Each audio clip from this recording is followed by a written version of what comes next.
A very blessed 1st of November to each and every one of us. As I said, November na naman po at magnify ang kabutihan ng Panginoong Hesukristo sa ating pong mga buhay.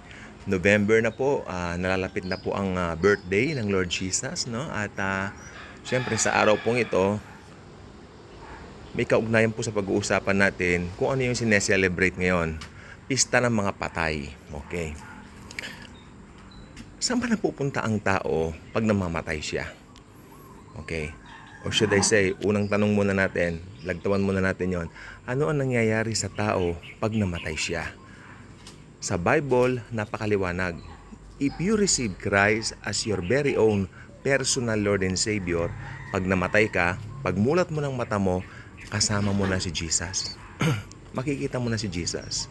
Wala na po yung mag-i-stay ka muna rito ng 9 na araw tapos another extension ng ilang araw para maging 40 days. No. Never such a thing. Never heard, no? Sa kasaysayan ng Biblia, wala po kayong makikitang ganon. Yan po ay purely traditions, no? At ang nasa Bible po, pag namatay ang isang tao, na mananampalataya, didiretso sa kay Kristo, kay Lord Jesus. At pag hindi mananampalataya yung mga nag-reject sa gospel ni Jesus, mapupunta po yan sa Hades. Ang Hades ay temporary place para doon sa mga itatapon sa lawa ng apoy ng impyerno na kung tawagin po ay Gehenna. No? Doon muna po sila sa Hades. It's a temporary place, for them to stay para antayin ang araw ng paghuhukom. So yan po ang nangyayari. Hindi po totoo yung sinasabi nila. May narinig nga po ako sa kapitbahay. Yung mga kaluluwa daw pag December 31, nandiyan na raw sila, lumilibot-libot na. No, wala pong ganon. Wala pong ganon. At ang sabi ng Bible, kung pinalaya ka na ng anak ng tao, malaya ka ng totoo. If the Son sets you free, you are free indeed. No? At ang kalayaan na yan ay taglay natin sa pagkaalam ng katotohanan ng salita ng Diyos. That's why we really need to know every single detail ng mga paniniwala ng mga tao kung biblical ba o hindi. Nakabase ba sa Bible or hindi. Sapagkat pag hindi po yan nakabase sa Bible at based on tradition, napakadelikado po niyan. Akalain po ninyo maipapasa yan sa mga anak niya, sa mga magiging mga anak nila, magiging mga apo nila, kalungkot na katotohanan. Kaya nga po ang Biblia tagapagpalaya. Why? Because in the beginning was the Word, and the Word was with God, and the Word was God. And that Word is Jesus. Sabi ni Jesus, if the Son sets you free, you are free indeed. So, let's enjoy our freedom. Malaya tayo kasi pinalaya na tayo ng Panginoong Jesus. Ang kamatayan ay hindi kinatatakutan ng tunay na mananampalataya, bagkus pinananabikan niyang makita niya si Jesus. Kasi dalawa po ang mangyayari sa isang tao ngayon, church age. Maaring datnan pa siya ng physical death, or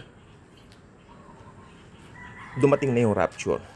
Dalawa rin po ang uri ng tao sa mundo ngayon, believer, unbeliever. Kung believer, naabutan ng rapture, mararapture. At kung naabutan ng death, no, pupunta rin ng langit, no? Kung believer. Kung unbeliever, tapos nag-rapture sa buong mundo, na-rapture yung mga tao, kung unbeliever yan, maiiwan yan dito para dumanas ng 7 years of tribulation. Ganun po ang mangyayari, no? And ultimately, no? At ultimately, pagdating po ng panahon na yon, ay itatapon po sila sa Gehenna. Pero kung ang unbeliever po ay namatay ngayon, diretso po yan sa Hades. Ganun po ang nangyayari pag namamatay ang isang believer at isang unbeliever. Yan po ang nangyayari. Dalawang uri lang po ng tao. At wala pong in-between, wala po yung tinatawag na purgatorio. Never such thing, never heard. Wala po sa Bible yan. Yan po ay invented na doktrina. No? Kasi pag wala po talaga sa Bible, we don't put our faith in it. Pag wala po sa Bible, ibig sabihin, they made up that kind of doctrine dahil hindi malamang kadahilanan kung bakit. Pero ang alam lang po natin, wala po yan sa Biblia. At pag wala po sa Biblia, we cannot put our faith or trust in it dahil mahirap pong maniwala, no, sa isang doktrina na hindi sinusuportahan ng salita ng Diyos. Nakakatakot po at yan po ay delikado. Kaya dapat alam natin ang paniniwala natin at pagyamanin natin ito. Salamat po and God bless you.